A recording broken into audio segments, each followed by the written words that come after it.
Hi hello ನಮಸ್ಕಾರ. ನೀವು ನೋಡ್ತಾ ಇದ್ರ ಸ್ಪೀಡ್ ಪ್ಲಸ್ ಕರ್ನಾಟಕ. ನಾನು ಐಶ್ವರ್ಯಗೌಡ. ಇವತ್ತು ಸಾಹಿತಿಗಾರ ಹಾಗೂ ಕಾದಂಬರಿಗಾರ ಭೈರಪ್ಪ ಅವರು 91ನೇ ವರ್ಷಕ್ಕೆ ನಮ್ಮನ್ನೆಲ್ಲ ಬಿಟ್ಟು ಅಗಲಿರುವಂಥದ್ದು.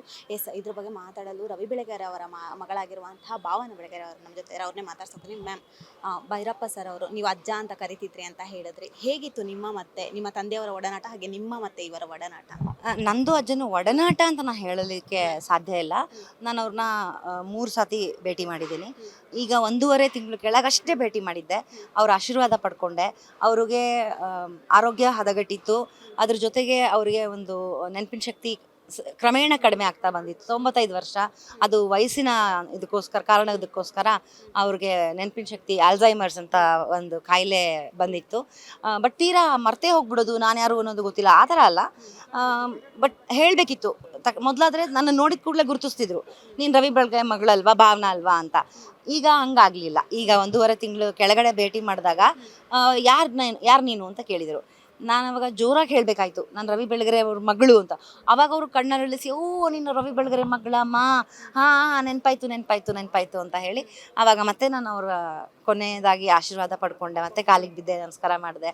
ಅವ್ರ ಕೈ ಹಿಡಿದು ಅವ್ರನ್ನ ಕರ್ಕೊಂಡು ಹೋದೆ ನಾನು ಅವರ ಕಾರ್ವರೆಗೂ. ಸೊ ಅದು ನನಗೆ ಸಮಾಧಾನ ಇದೆ. ಅಂದರೆ ಒಂದು ಅಟ್ಲೀಸ್ಟ್ ಅಷ್ಟಾದರೂ ನನಗೆ ನೋಡ್ಲಿಕ್ಕೆ ಸಿಕ್ತಲ್ಲ ಅಜ್ಜನ್ನ ಅನ್ನೋದೊಂದು. ಅವ್ರನ್ನ ಮಾತಕ್ಕೆ ಸಿಕ್ಕರಲ್ಲ ನನಗೆ. ಹಿಂಗೆ ನೋಡೋದು ತುಂಬ ದುಃಖ. ಈ 1.5 ತಿಂಗಳ ನೆನಪು ಒಂದು ಸ್ವಲ್ಪ ಹಸಿರಾಗಿ ಮನಸ್ಸಲ್ಲಿ ಉಳೀತು. ನಾನು ಅದು ಮಿಸ್ ಮಾಡ್ಕೊಂಡಿದ್ದಿದ್ರೆ ತುಂಬ ಬೇಸರ ಆಗಿರ್ತಿತ್ತು. ಅಜ್ಜ ಸಿಕ್ಕಿಲ್ಲ ಅಂದರೆ ಬೇಸರ ಆಗಿರ್ತಿತ್ತು. ಸೊ ಹಾಗಾಗಿ ಅಜ್ಜ ಸಿಕ್ಕರು ಅನ್ನೋ ಒಂದು ಖುಷಿ ಇದೆ. ಬಟ್ ಇದಂತೂ ಭರಿಸಲಾಗದಂಥ ನೋವು. ನನ್ನ ತಂದೆ ನೆನಪಾಗ್ತಿದ್ದಾರೆ.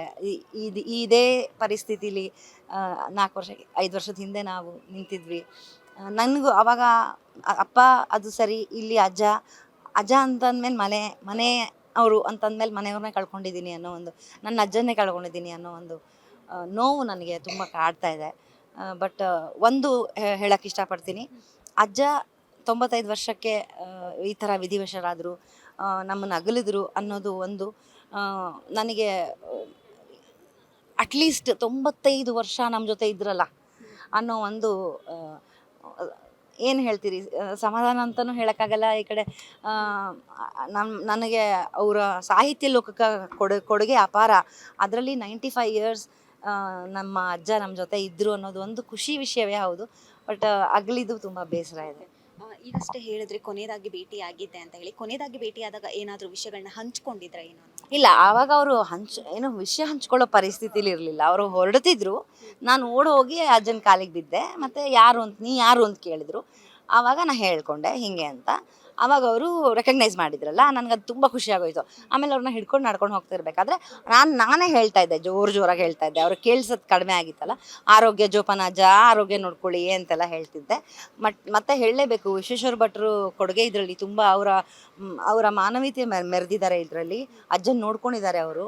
ಅವರ ಹೆಂಡತಿ, ವಿಶ್ವೇಶ್ವರ ಭಟ್ರ ಹೆಂಡತಿ ಸುಷ್ಮಾ ಆಂಟಿ ಕೂಡ ಪ್ರತಿದಿನ ಅವ್ರ ಮನೇಲಿ ಇಟ್ಕೊಂಡ್ರು 3 ತಿಂಗಳು. ಅದಾದಮೇಲೆ ಆಸ್ಪತ್ರೆಗೆ ಪ್ರತಿ ದಿನ ಅವರಿಗೆ ಊಟ ಕಳಿಸ್ಕೊಡ್ತಾಯಿದ್ರು.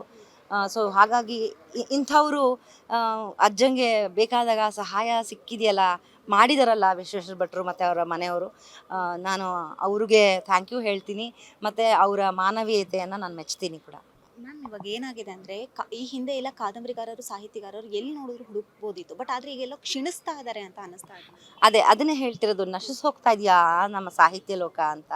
ಈಗ ಭೈರಪ್ಪ ಅವ್ರಿಗೆ ಸಾವೇ ಇಲ್ಲ. ರವಿ ಬೆಳಗೆರೆ ಅವ್ರಿಗೆ ಹೇಗೆ ನನಗೆ ತಂದೆ ಆಗದೆ ಹೋಗಿದ್ರು ಇಂಡೈರೆಕ್ಟ್ಲಿ ಅವ್ರಿಗೆ ಸಾವೇ ಇಲ್ಲ. ಅವ್ರನ್ನ ನಾವು ಬರಹಗಳಲ್ಲಿ ಬದುಕು ಇಟ್ಕೊಂಡಿರ್ತೀವಿ, ನಮ್ಗೆ ಅವ್ರು ಗೊತ್ತು ಇದ್ದಾರೆ ಅಂತ ಅನ್ನೋ ಥರ ಒಂದು ಫೀಲಿಂಗ್ ಇರುತ್ತೆ. ಈಗ ನನ್ನ ತಂದೆದು ರೆಕಾರ್ಡಿಂಗ್ಸ್ ಇದೆ, ಅವ್ರದ್ದು ಆಡಿಯೋ ಕ್ಲಿಪ್ಸ್ ಇದೆ, ಅದನ್ನು ನಾನು ಹಾಕ್ತಾ ಇರ್ತೀನಿ. ಸೊ ಎಲ್ಲೋ ಅವರು ನಮ್ಮನ್ನು ಅಗಲಿದ್ದಾರೆ ಅನ್ನೋ ಭಾವ ಬರಲ್ಲ. ಇರಬೇಕಿತ್ತು ಇನ್ನೂ ಅನಿಸುತ್ತೆ ಹೌದು. ಬಟ್ ಅಗಲಿದ್ದಾರೆ ಅನ್ನೋದು ಬರೋದಿಲ್ಲ. ಬಟ್ ಹೀಗೆ ದಿಗ್ಗಜರು ಈ ಥರ ನಮ್ಮನ್ನು ಅಗಲು ಹೋದಾಗ ವಾಟ್ ನೆಕ್ಸ್ಟ್, ಸಾಹಿತ್ಯ ಲೋಕ ಇನ್ನೆಲ್ಲಿಗೆ ಹೋಗುತ್ತೆ, ಹೀಗೆ ನಶಿಸಿ ಹೋಗ್ಬಿಡುತ್ತಾ ಅನ್ನೋ ಒಂದು ಭಯ, ಆತಂಕ ಕಾಡತ್ತೆ. ಬಟ್ ಇಲ್ಲ, ನಾನು ಹೇಳೋದು, ಯುವ ಪೀಳಿಗೆ ಬರಹಗಾರರು ಕೂಡ ಹುಟ್ಕೊಂಡಿದ್ದಾರೆ ಇವಾಗ. ಅವರೂ ಬರಿತಾ ಇದ್ದಾರೆ. ಸೋಷಿಯಲ್ ಮೀಡಿಯಾ ಎಷ್ಟೇ ಇನ್ಫ್ಲುಯೆನ್ಸ್ ಮಾಡಿದ್ರೂ, ಯೂಟ್ಯೂಬ್ ಎಷ್ಟೇ ಇನ್ಫ್ಲುಯೆನ್ಸ್ ಮಾಡಿದ್ರೂ ಬರಹಗಾರರು ಇದ್ದಾರೆ. ನನಗೆ ಕೈಗೆ ಬರ್ತಾವಲ್ಲ ಪುಸ್ತಕಗಳು, ಫಸ್ಟ್ ಟೈಮ್ ರೈಟ್ ಮೇಡಮ್ ನಂದು, ಓದಿ ನಿಮ್ಮ ಅನಿಸಿಕೆ ತಿಳಿಸಿ ಅಂತ. ಅವನು 2ನೇ ಸತಿ ಬರೀಬೇಕು ಅಂತಂದರೆ ನಾವು ಓದಬೇಕು, ಅವ್ರನ್ನ ನಾವು ಪ್ರೋತ್ಸಾಹಿಸಬೇಕು, ಅವ್ರನ್ನ ನಾವು ಬೆಂಬಲಿಸಬೇಕು. ಆವಾಗ ಮುಂದಕ್ಕೆ ಇನ್ನೊಂದು ಪುಸ್ತಕ ಬರೋಕ್ಕೆ ಸಾಧ್ಯ ಆಗುತ್ತೆ.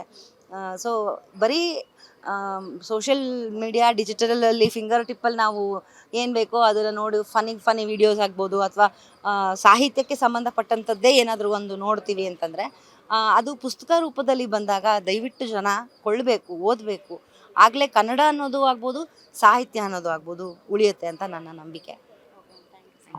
ಎಸ್, ಇದಿಷ್ಟು ಭಾವನ ಅವರ ಮಾತಾಗಿತ್ತು. ಕ್ಯಾಮ್ರಾ ಪರ್ಸನ್ ಮಹೇಶ್ ಜೊತೆ ಐಶ್ವರ್ಯ ಗೌಡ, ಸ್ಪೀಡ್ ಪ್ಲಸ್ ಕರ್ನಾಟಕ, ಬೆಂಗಳೂರು.